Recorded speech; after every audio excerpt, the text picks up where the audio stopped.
এক নেতাকে দাওয়াত দেওয়া হয়েছে, আরেকজন হয় নাই, এই জন্য গন্ডগোল পাকে। এটা করে আমাদের জীবিকা নির্বাহ করি। যাত্রা অঙ্গটা বিলুপ্তির পথেই। হ্যাঁ, আমাদের এই যাত্রা দিয়ে আমরা সংসার চালাই, কিন্তু এখন চালাইতে পারতেছি না। এবছর ঈদও করতে পারি না, পয়লা বৈশাখও করতে পারি না। এই অভাব অনটনের ভিতরে টাকা যখন উঠে না তখন এই অশ্লীল নৃত্য দিয়ে টাকা কামায়। কষ্টে আছে আসলে, মূলত ভাষা প্রকাশ করা যাবে না। সপ্তাহে এক নাটকও করতে পারি না। আমাদের আসলে অবস্থা খুব করুণ ইতিহাস। পুলিশের কাছ থেকে তো নিরাপত্তা পাই না। 3 থেকে 3.5 লক্ষ টাকার জিনিস ভাঙ্গাচোরা হয়েছে। আমাদের যাত্রাটা তো প্রায় বিলুপ্ত। সরকার অবশ্যই লক্ষ্য দিলে হয়তো আমরা বাঁচতে পারতাম আর কি।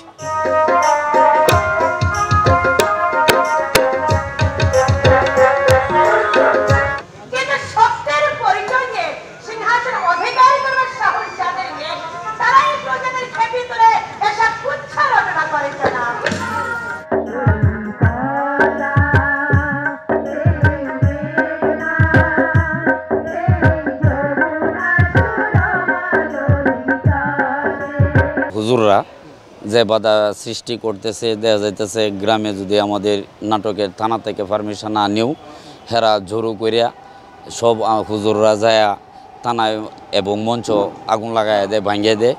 আমরা এইটা লইয়া বিরাট ইয়াতে আছি আর কি, খুব দুঃখের অবস্থা, খুব কষ্টে আছে আসলে, মূলত ভাষা প্রকাশ করা যাবে না। আমাদের এই যাত্রা অঙ্গটা বিলুপ্তির পথেই। এখন বর্তমানে আমাদের খুব কষ্ট হবে, যে কষ্ট হবে এখন কি বলবো ভাই, বলা যায় না। অনেক আসলে দুঃখ বেদনা আছে। তা আমাদের এই বছরে আমি প্রতি বছর ধরেন 2-3 লক্ষ টাকা ইনকাম করি। তো এই বছর যেন কি খাবো, কি পরবো, এবছর ঈদও করতে পারি না, পয়লা বৈশাখও করতে পারি না, এই অভাব অনটনের ভিতরে। আমার ফ্যামিলি বলতে হ্যাঁ এটাই, সবাই এই যাত্রার উপরই নির্ভর করে। আমার 2 মেয়ে 1 ছেলে, আমার ওয়াইফ নায়িকা, আমি যাত্রার মালিকগিরি করি। বর্তমানে MSR নাটক করতেছি। MSR কইরেও জীবন ধরুন সপ্তাহে এক নাটকও করতে পারি না। একটা নাটক করলে ধরুন 2-3 হাজার টাকা ইনকাম হয়, কিন্তু দেখা যাইতেছে 15 দিনে 20 দিনে একটা নাটক করি। মানে আমাদের আসলে অবস্থা খুব করুণ ইতিহাস। কিন্তু এই বছর দেখা যাইতেছে 94 পয়সা পাই নাই। নিরাপত্তা পাবলিক যদি ধরেন, পুলিশের কাছ থেকে তো নিরাপত্তা পাই না। পাবলিক মানে ধরেন আমার এই যে গত কয়েকদিন আগে, এই রমজানের আগে আমার প্রায় ধরেন 3 থেকে 3.5 লক্ষ টাকার জিনিস ভাঙ্গাচোরা হয়েছে। যেন সাউন্ড ছিল, ফেড ড্রাম ছিল, আমার বিরাট ক্ষতি হয়েছে এই হাঙ্গামার যন্ত্রণা অনেক কথা। হ্যাঁ, আমাদের এই যাত্রা দিয়ে আমরা সংসার চালাই, কিন্তু এখন চালাইতে পারতেছি না। আমরা খুব সমস্যায় আছি, খুব টেনশনে আছি। এই যাত্রা নষ্ট হয়ে যাওয়ার একমাত্র কারণ হলো এই অসংস্কৃতি, মানে অশ্লীল নৃত্যর ধরুন আমরা এই পর্যায়ে এসে গেছি। এই নৃত্য না থাকলে হয়তো আমরা এটা হারাইতো না। এরপরে সরকার আমাদের দিকে লক্ষ্য দেয় না। সরকার অবশ্যই লক্ষ্য দিলে হয়তো আমরা বাঁচতে পারতাম আর কি। এই আমরা তো অভাব অনটনে আছি। এই বছর তো আমাদের নাটক করতেই পারি নাই। যেখানেই যাই এই গন্ডগোল ভাঙিয়ে দিতেছে, প্রশাসনে নষ্ট করতেছে, আমাদের পারমিশন দিতেছে না। এই সমস্যায় আমরা আছি আর কি। ভাবে হামলা করার বিষয় হলো, এক হলো প্রশাসনিকভাবে আর নেতারা গন্ডগোল করে, তারাই সমস্যা করে। এক নেতাকে দাওয়াত দেওয়া হয়েছে, আরেকজন হয় নাই, এই জন্য গন্ডগোল পাকে।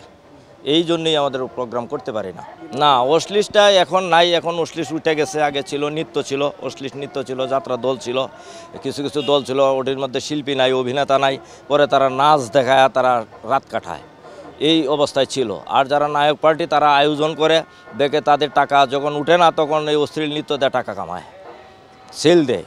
এই জন্যে আর কি আমাদের এই অবস্থা। যাই হোক, আপনাদের কাছে এবং সরকারের কাছে আমাদের আবেদন, আপনারা যদি আমাদের কাছে সুদৃষ্টি দেন তাহলে হয়তো আমরা ডাল ভাত খেয়ে বাঁচতে পারবো। আমাদের যাত্রাটা তো প্রায় বিলুপ্ত। হ্যাঁ, এটা যদি আমরা আবার করতে পারি ভালোভাবে, মানে আমাদের এই সুযোগটা করে দেওয়া হয়, তাহলে আমাদের জন্য ভালো হবে। আমরা তো মানে এটা করে আমাদের জীবিকা নির্বাহ করি। তাহলে এটা যদি আমরা করতে পারি উন্মুক্তভাবে, তাহলে আমাদের জন্য ভালো হয়। সমস্যার জায়গাটা তো হলো, মনে করেন কিছু লোক আছে যে তাদের জন্য হয়তো এটা বন্ধ হয়েছে। এখন এটা তো আমি এতটা বলতে পারবো না। আমরা যেহেতু এটা করি, তাহলে আমাদের সবাইকে নিয়েই চলতে হবে। কারো দোষও বলতে পারবো না, কারো গুণও, আবার গুণ বলতে পারবো, তবে দোষ বলা যাবে না।